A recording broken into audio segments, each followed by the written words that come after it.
She seems to have so much experience in getting her way. Maybe she's just a manifestation of women that I've known getting their way. Or maybe she had a past life. By turning her down, will I be adversely affecting her, or is she used to the disappointment by now?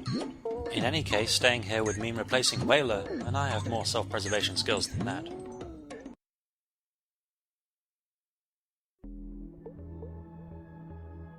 So now 2 more sisters have opened up for me to visit, but outside of the very first chamber that you start in, there isn't any colour in a sister's chamber, so there's no sense going there just yet, and I'm passing everything through me but the gold, since all I'm worried about is having enough colour to survive, and I'm just about to head back to that mine. In any case, there's no sense pressing onward until I have enough colour to open up 1 heart. Otherwise, it's being really fickle with the amount of colour. I mean, there's still some amber over here in Bastion, but I don't have much use for amber anymore. So, 3 sisters available, and oh, there's Echo. I can't spot exactly where she is, but she's definitely hopping around somewhere, so she hasn't gone for good. She's probably not in my imagination, or someone in disguise, and I can bump into her if I want to. Iray's here, if I can just get a bead on her, and she will grant me the wisdom and understanding to see and learn from my mistakes. Could be useful, but I already have a good idea of the mechanics. Ailey will apparently give me more offensive capabilities, which could be very nice, but I already have some right now, so I could probably make do. Ema will give me the knowledge for me to survive in the long run.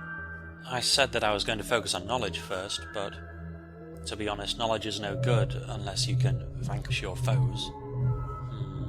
Ema's quite long term. Not really looking for that. But as I said, I was going to do it based on what colours they had, and Ema is the one that takes the Azure and Emerald, so I'm going to go for her. Master colour guides my way. I'm going to pretend to be completely happy with that. I don't have much colour left. Please feed me. Amidst those words, you heard a small laugh, and that was Echo moving. She's no longer around Iray. She has moved up to here. She is a travelling sister. She doesn't appear out of nowhere, and she can move around at will, wherever she wants, and I can talk to her by colliding with her along one of these trails. There's a lot of feeding going on at the moment. As the map opens up more, it becomes harder to keep all the colour to yourself. Maybe I should get Bastion before it's too late.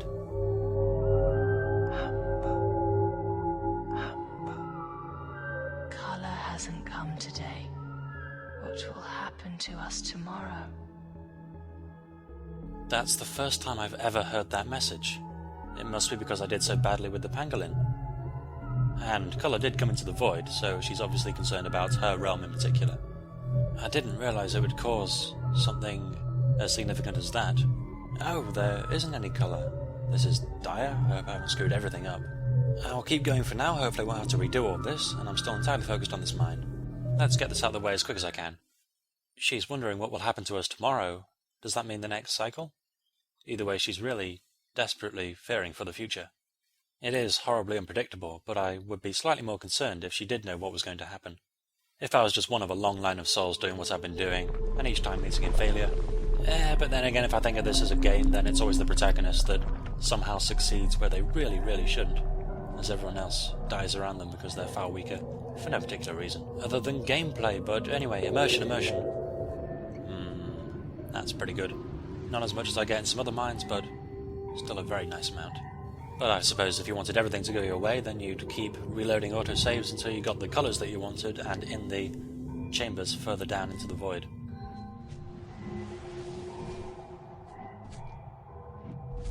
A bit of stealth required here.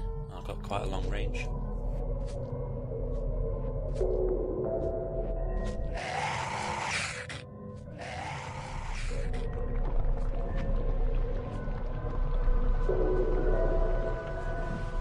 There we go, all done. Horrible screams, confused the hell out of that jumper. And that's pretty much it, except this chamber, above all others, is laced with Easter eggs.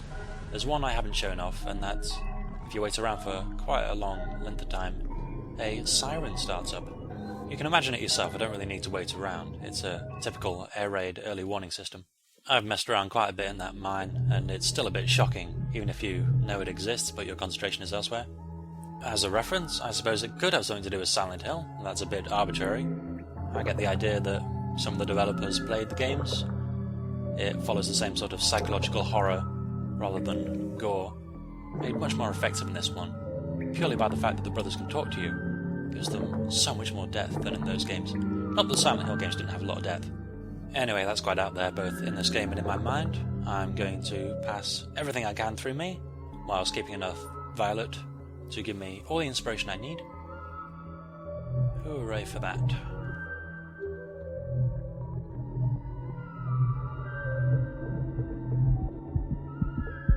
The heart thump is sounding already, since it's only the heart with the largest amount of colour in it that is my maximum health.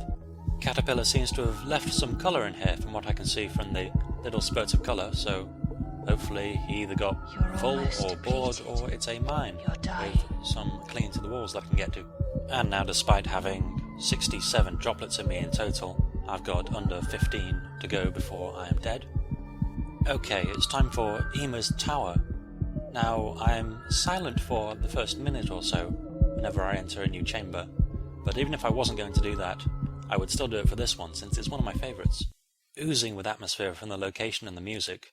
There is a secret hard to get to, which is right next to where you enter, so I'm going to get that first, but then I'll leave you to it.